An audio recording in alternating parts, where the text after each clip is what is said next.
राज्याच्या हवामानासंदर्भात एक मोठी बातमी समोर येतेय। गेल्या काही दिवसांपासून विश्रांती घेतलेल्या पावसानं आता महाराष्ट्रात पुन्हा एकदा रौद्र रूप धारण केलं। राज्याला आज वादळी वाऱ्यासह तुफान पावसाचा तडाखा बसणार असून हवामान विभागानं म्हणजेच IMDने राज्यातील तब्बल 23 जिल्ह्यांना अत्यंत महत्त्वाचा अलर्ट जारी केलाय।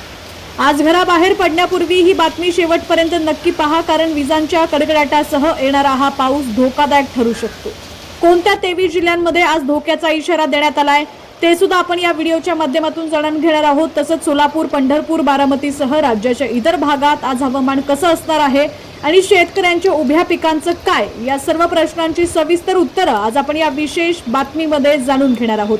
पण त्याआधी तुम्ही जर HPN मराठी न्यूज चॅनल पहिल्यांदाच पाहत असाल आणि अजूनही चॅनलला सबस्क्राइब केलेलं नसेल, फॉलो केलं नसेल तर नक्की करा, जेणेकरून HPN मराठी न्यूज चॅनलचे अपडेट्स लवकरात लवकर तुमच्यापर्यंत पोहोचण्यास नक्कीच मदत होईल। राज्याच्या हवामानात अचानक मोठा बदल झालेला असून अरबी समुद्र आणि बंगालच्या उपसागरातून येणाऱ्या बाष्पयुक्त वाऱ्यांमुळे राज्यात पावसासाठी अत्यंत अनुकूल वातावरण निर्माण झालंय। हवामान विभागानं दिलेल्या ताज्या अपडेटनुसार आज राज्यातील 23 जिल्ह्यांमध्ये पावसाचा अलर्ट देण्यात आलाय। हा साधा पाऊस नसून ताशी 40 ते 50 किलोमीटर वेगानं वाहणारे वादळी वारे आणि प्रचंड विजांच्या कडकडाटासह हा पाऊस कोसळणार आहे। कोकण, मध्य महाराष्ट्र, मराठवाडा आणि विदर्भातील अनेक जिल्ह्यांचा यात समावेश आहे।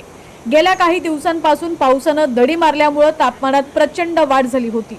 उकाड्यानं नागरिक हैराण झाले होते, पण आता या पावसानं उकाडा कमी होणार असला तरी वादळी वाऱ्यामुळे मोठं नुकसान होण्याची शक्यता नाकारता येत नाही।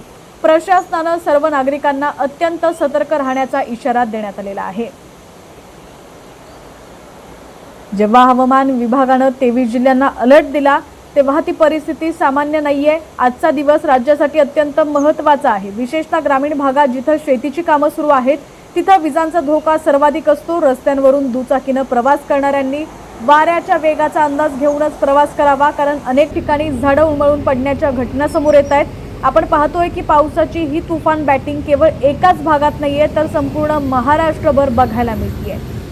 राज्यात खरीप हंगामातील पेरण्या जवळपास पूर्ण झालेल्या आहेत, मात्र मधल्या काळात पावसानं मोठी ओढ दिल्यानं दुबार पेरणीचं संकट ओढवतंय की काय अशी भीती शेतकऱ्यांच्या मनात निर्माण झाली होती। मात्र आता सुरू झालेला हा पाऊस पिकांसाठी संजीवनी ठरू शकतो। पण लक्षात घ्या, वादळी वाऱ्यासह येणाऱ्या पावसामुळे उभ्या पिकांचं नुकसान होण्याचीही शक्यता असते। त्यामुळे शेतकऱ्यांनी शेतात काम करताना हवामानाचा अंदाज घेऊनच कामं करावीत। विशेषतः वीज चमकत असताना उघड्यावर, झाडाखाली किंवा पत्र्याच्या शेडमध्ये आश्रय घेऊ नये। आता राज्यातील तुमच्या जिल्ह्यात सुद्धा हवामानाची काय स्थिती आहे, पावसाची काय स्थिती आहे ती सुद्धा आम्हाला कमेंटच्या माध्यमातून नक्की कळवा। पाहत रहा HPN मराठी न्यूज।